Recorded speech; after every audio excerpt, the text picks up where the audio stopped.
លោកនេះទៅកាន់លោកខាងមុខហើយឥឡូវនេះងាកមកប្រពុតរូបញាតិញោមកុំមានសន្ទឹះអីណាគឺថាយើងទាំងអស់គ្នាមានរោងគឺយើងបានភ្លៀងបានថ្ងៃ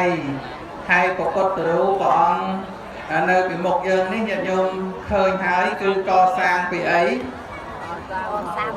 កសាងពីអីទៀតថ្មភក់បាទកសាងពីថ្មភក់ណាហើយប្រពុតរូបទាំងអស់ដែលយើងមានសេចក្តីជ្រះថ្លាកសាងមកណាគឺថាមាននៅការរចនាបថផ្សេងគ្នាណារូបភាពហើយសុខទៅរកអាចារ្យបងចំបាក់ផងណាចាបងសរែនចាបងទទួលបច្ច័យណាចាបងបណ្ណាតបាទសូមគោរពអភ័យទោសបាទគោរពអត់អស់មិញបងស្នាក្រុមការងារទាំងអស់ប្រពុតរូប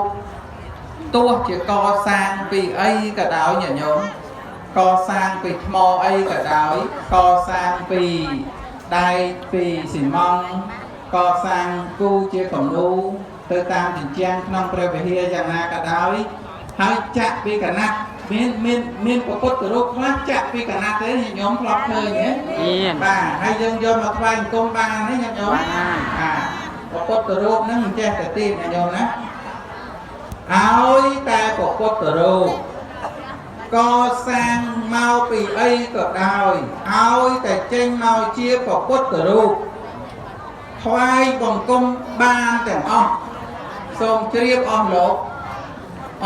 លឺទេខ្ញុំអូយហៅទៅអស់លោកគ្រូហៅទៅដាច់សាច់ណាអត់ទេខ្ញុំជម្រាបឲ្យច្បាស់អញ្ចឹង